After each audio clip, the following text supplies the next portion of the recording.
you that we can honestly say in the midst of times of trouble and change and all the things that go on in this world, that we can say it as well with my soul. Would you please stand for the reading of God's Word if you are able? Our scripture today is from the Gospel of Mark, chapter 1, verses 14 through 20. After John was arrested, Jesus came into Galilee announcing God's good news, saying, "Now is the time. Here comes God's kingdom. Change your hearts and lives and trust this good news." As Jesus passed alongside the Sea of Galilee, he saw two brothers, Simon and Andrew, throwing fishing nets into the sea, for they were fishermen. "Come follow me," he said, "and I'll show you how to fish for people." Right away, they left their nets and followed him. After going a little farther, he saw James and John, Zebedee's sons, in their boat repairing the fishing nets. At that very moment, he called them. They followed him, leaving their father Zebedee in the boat with the hired workers. This is the word of God for the people of God. Would you be seated for the Open Doors video?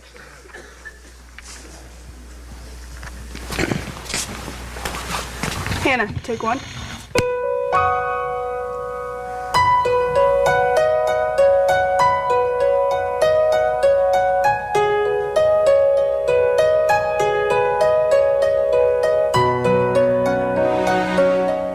Open doors means that you are just willing to take your time and do all these wonderful things to help other people. You open the door to Jesus when he knocks on your heart. An open heart is that you're willing to take them in. An open door is going one step further and saying, "Oh, yeah, come on in." Opening for anybody who wants to come to church. To help people who are sick all around the world to feel better. If you need a church or something, you can come right in. Everybody's just invited, and they're just like, "Come on, we'll love you." The church doors are open, and so you can come in and you'll be happy and want to come here every day. They give to the poor, they feed the hungry, and they help the sick. No matter what they're like, they are a part of the church family.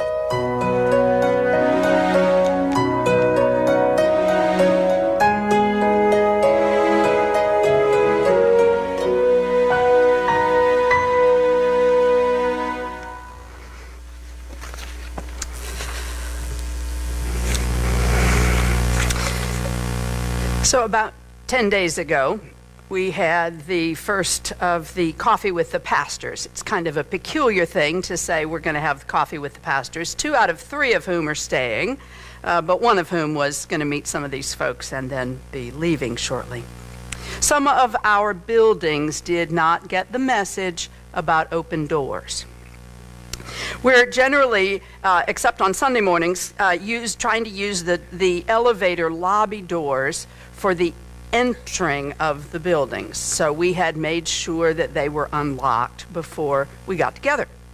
And then somehow or another, they decided they'd go ahead and lock themselves, leaving one of the families who was arriving, and they were in time, or at least they were when they tried to come through those doors, to discover locked doors. So then they and their 2 children knocked their way all the way around all of the ground floor doors of the sanctuary building. And eventually, the proverb about, why was it in the last place you looked? Well, because you stopped looking after that. So the last door upon which they knocked really was the one where we could hear them and let them in. The doors had not gotten the memo. I have a memory of another place, another church. We had a member who had been paralyzed, goofing around as a wrestler in high school, so help folks know their safety processes, Charles.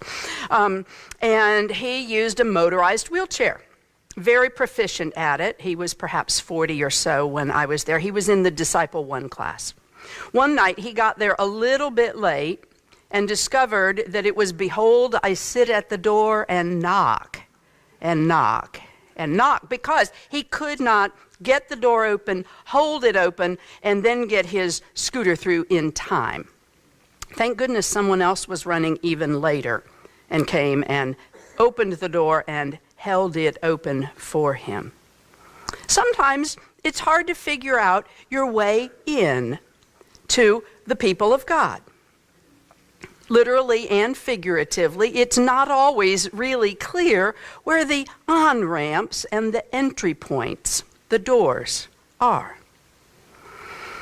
As Jesus began assembling his group of immediate followers, the closest 12 to him, as Mark tells it, he did this alongside the shore of the Sea of Galilee, a large inland lake. And he, figuratively speaking, opened a door for those early disciples. He walked up to two of them, Andrew and Simon Peter, and said, "Follow me." That's the first he speaks in this gospel. First words, "Follow me." And they did. They just got up and followed. And they were leaving their boats and their cast nets behind. And he explains to them that now you're fishing for fish, but I am going to teach you to fish for people. And then they stopped by another group of fishermen and called James and John. Now, this is a successful fishing business. This is not recreational fishing. These are middle-class business people. And James and John leave not just the nets, but the boats, their father, and the other staff in the fishing business. And they go to follow Jesus. When Mark writes this, we want to know, how did they just get up and go that way?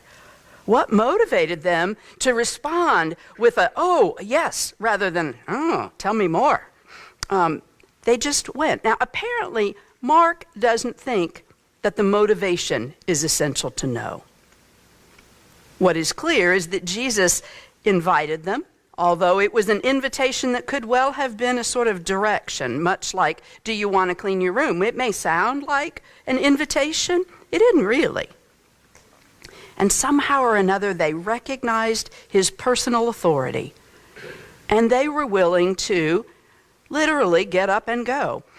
Centuries later, Martin Luther writes the classic hymn, "A Mighty Fortress is Our God." It's got a line in there, "Let goods and kindred go." Sounds kind of stuffy, but that's really what these disciples did. They left their business supplies, they left their co-workers, and in some cases their family, and got up and went. Now, it did not mean that they never connected with them anymore, because later in the gospel, Jesus is healing Peter's mother-in-law, which means, well, we never hear about Mrs. Simon Peter, but there was one. You got to have one of those to have a mother-in-law. And so there may have been children too. We don't know. The relationship was essentially between Jesus and Simon Peter. So that's what we hear about. They acquired a new identity, knowing that following Jesus, that being their new identity of Jesus follower, that would mean learning new things. It would be leaving behind the role of fishing for fish and taking on a new role of fishing for people. Mark says it's Simon Peter. In the Gospel of John, as we read last week, Jesus changes Simon's name and says, "You're going to be called the Rock." Well, that was an aspirational goal, because there wasn't anything sort of firm and foundational yet about Peter. He was the class big mouth, the one inclined to speak out long before the others had finished forming the thought, because there are folks in this world who form the thought before they open their mouth. It is not all of us, but some folks do that. And later, when the following of Jesus got difficult and dangerous, Peter was the one who said, "No, I don't even know the guy. It's just pure coincidence that I sound like him. I don't know him." And when Jesus asked, "Who do people say that I am?" he got the technical answer right. You are the Messiah, the Christ, the Son of God. But the fact that included suffering, he wasn't willing to go there at all. So the fact that he gets called the Rock, I find so intriguing. Because he chose to follow Jesus, It gave him a new identity and took him to places and roles that he never expected. It still does. It still does. Somewhere in high school, perhaps, it was a little clearer by college, but even in high school, I just had this sort of inclination of being nudged toward and invited into church leadership. Now, in the 70s, there weren't so very many women pastors. So the thought that I might end up the pastor of a local church over a long span of time was not something that really entered my mind. It's not like I thought about it and said, oh, I don't think so. I just didn't think about it. No one said I couldn't. Neither did anyone show me how. So the thought of those robes, this is back when all preachers at all services wore robes, those big, sort of fluffy black things, with ladies' shoes coming out the bottom and my head and voice coming out of the top. It just didn't compute at all. So after going through a wide variety of majors in college, so take this to heart. If you have not yet, at 18 or 22, figured out what you're going to do with your life, that's okay. Sorry about that, parents and grandparents. Some of you are still figuring out what you're going to do with the rest of your life. Yeah. Who knew that most of our growing up would happen after we're grown-ups? Anyway, I did not ever expect to end up a local church pastor. But I did begin to think about ordination, and I said, okay, I'll go to seminary.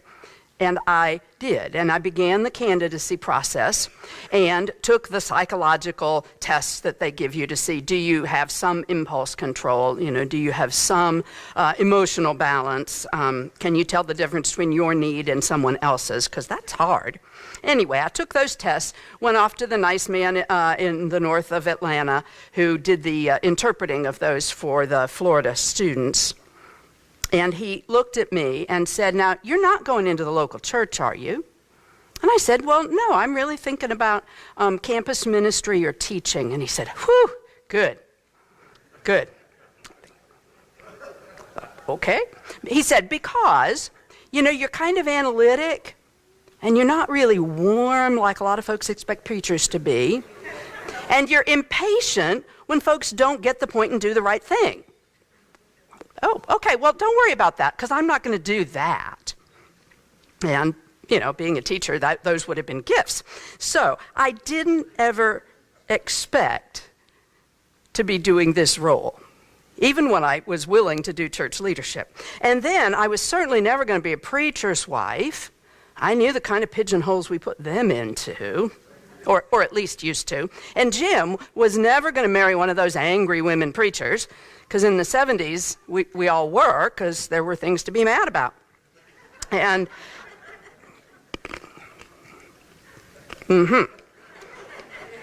And then we went off to school, each following our own calling, and met each other.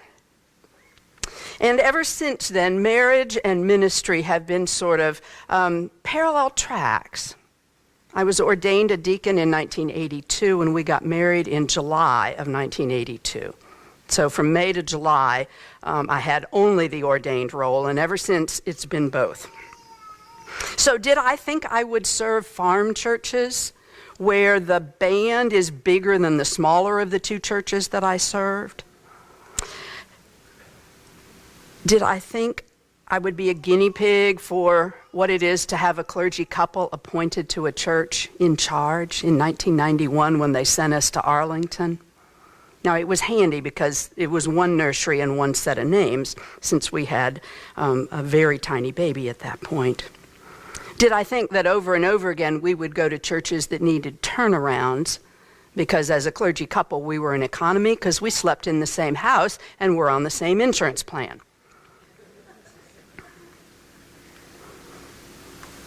Or that being faithful to our callings would mean that there would be seasons where I stayed at home as the single mother of a child while Jim was a deployed chaplain with the National Guard. Being a Jesus follower takes you places you didn't expect to go. It leads you into roles that you really cannot envision at the beginning of the journey. And it links you with the others who have also said yes to following him. So then 5 years ago, we got each other. And it was unexpected on both sides. Those of you who have joined since then may not know that. The church had had a pastor who had been here for 7 years. He was wonderful and winsome and musical and cute. Yeah. I'm old enough over him that anyway. So there was no expectation that he would get sort of picked up in the appointive process to go to a church where a 42-year-old introverted good preacher would be exactly what they needed. And I had been finishing 5 years as a conference bureaucrat, where I supervised the folks who did campus ministry and teaching, but I didn't have to, it was sort of this lovely sense of full circle. And I was still hearing the voice of that guy who interpreted my psychologicals and thinking, I'm probably going to finish out as a bureaucrat, because that seems to be a kind of good niche. And then unexpectedly, I had the chance to decide, would I be willing to do another church appointment? I spent a number of weeks praying about that. That was not oh yeah, sure, I'll do that again. As you know, the 3 prior appointments had taught me what antidepressants worked for me. Turnaround churches are tough. And I assumed that when we got to a place that wasn't a turnaround, that it would all be different. I didn't realize that part of it was simply the pace. Simply the pace and the fact that I don't know how to do it at a more measured pace. So we got each other. And most of that first year, we looked at one another going, wow, isn't this good? We didn't expect it, and we got each other. I will say that this is the first congregation in all those years who had taken the time and put in the prayer and discernment to be able to put into words your own sense of who God is calling this congregation to be. Everybody knows, oh yeah, you got to have a vision and mission. Y'all actually did it. And so when I came up for the get acquainted visit and we sort of, got acquainted, folks watched me read those words, and I had read them ahead of time online, to be a grace-filled family of Jesus followers, to intentionally grow spiritually, put God's love into action in the world, and that we will grow disciples who will do these things through worship, study, service, and community. That is phenomenal. That you may go, oh yeah, doesn't every church do this? The answer is no, they don't. Now, a lot of folks have an intuitive grasp of it, but to be able to put it into clear words like that, and then to chart how they fit together and figure out how the pieces fit together, and what facilities will facilitate that. Oh my word. And it has been a good chapter. And I have many times been saying over this last season, thank you, and thank God. Because we got to do this together for a while. Oh my, I have watched some of you grow. Some of you were still little kids when I got here. Now you've got dreams, aspirations, and hormones, which terrifies all of us. Some of you still had hormones when I got here, and you don't anymore. And you'd never had a preacher who'd walked through that journey, too. Thank goodness you were not the congregation who got that. I had an usher at that point who was going through prostate treatment that involved him getting estrogen, and he kind of was like, honey, I got your back. If I see you sweating, I'm going to go get the thermostat because I know what that's about now. Oh, yes. What a chapter. And now it's time for a new one that is no more expected or desired than the last transition was. Sometimes we forget that God and the church have been doing these transitions a long time. And we can trust that we will live through them. And we still get to be Jesus followers. You will continue to do that as a congregation here and as individuals, because you can't put a congregation that follows Jesus together if most of the individuals involved are not doing that on their own. And I will change roles and continue to be a Jesus follower. I've thought some about how you define what it is to be a Jesus follower. Well, you know, if you are following someone, follow the leader, think perhaps, you look at what they're doing. You listen to what they say. And when we look at the sweep of Jesus' story and ministry, it means that we will become human, enter into the mess sometimes, as he did when he took form in an unexpected child. Jesus' followers will love children so that they grow up knowing that they are beloved of God. And that's not something we ever outgrow needing as a child of God. Oh, Jesus' followers welcome sinners and the wounded. That is so critical. And sometimes we're already in the group when we enter into a season that carries its own brokenness and wounds, and we bear one another along in that. And sometimes if we're following Jesus, it means we will challenge the complacent and self-satisfied. That's perhaps a little less comfortable than the welcoming of sinners and the healing of the wounded, but it's a part of being a Jesus follower. Very important part.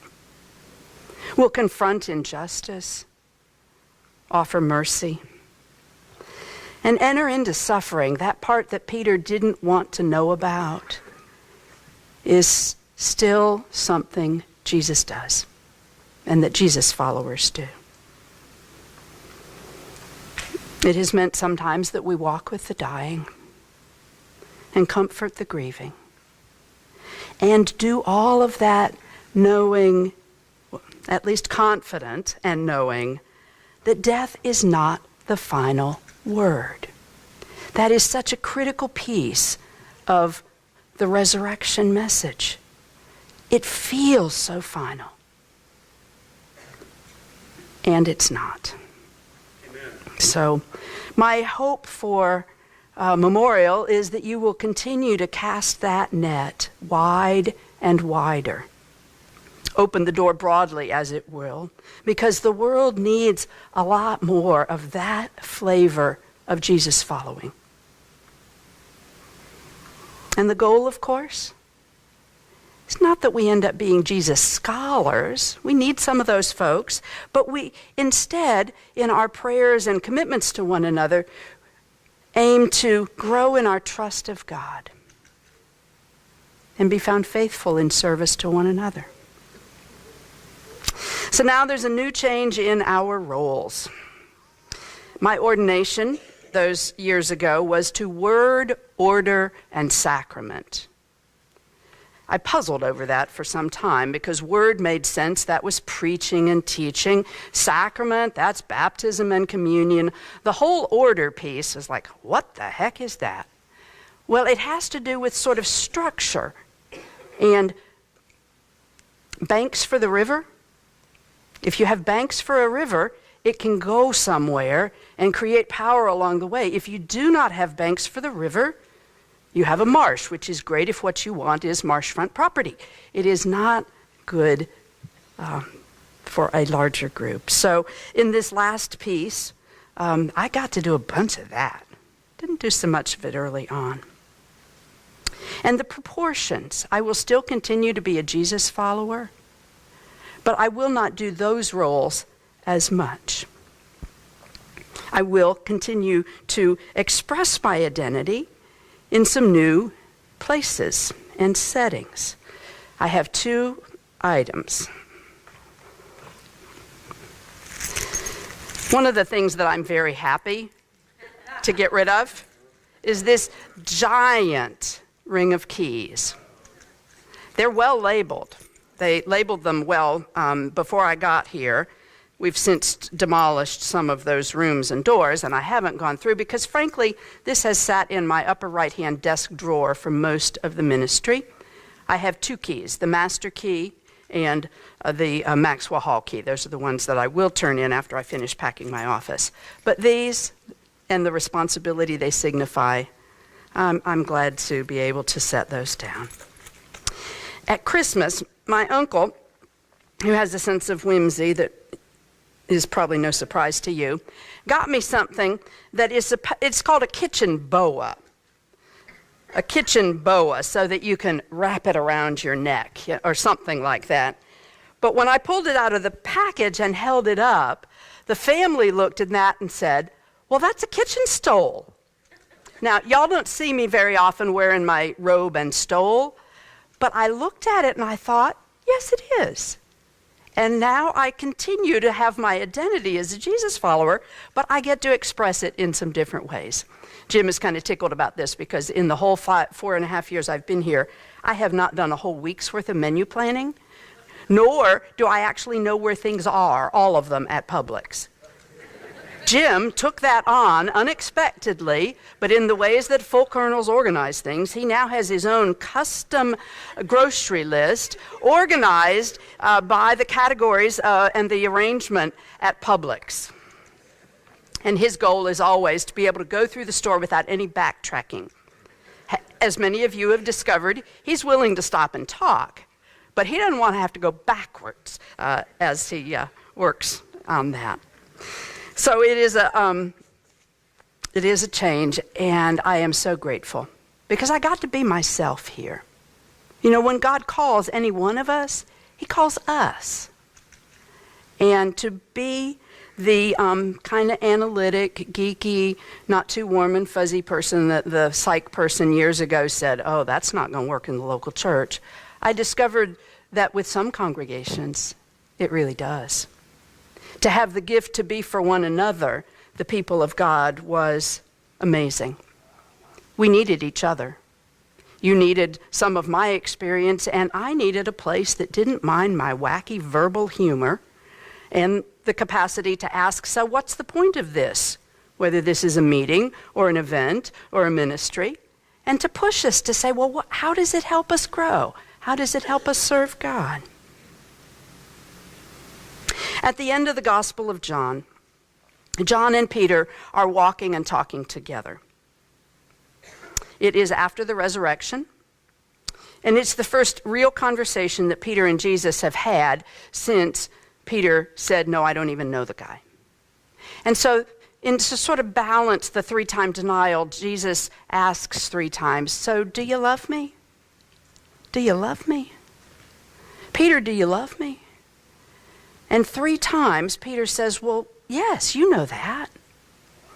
And 3 times Jesus tells Peter something that doesn't sound at all like fishing, because he says, "Feed my sheep, tend my lambs, feed my sheep."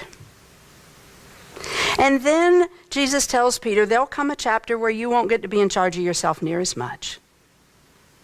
And then they see another one of the disciples, and Peter says, "Well, what's going to happen with that one?" And Jesus says, "That one's not any of your business." And he ends with the same words that he began with, because he turns to Peter and says, "Follow me."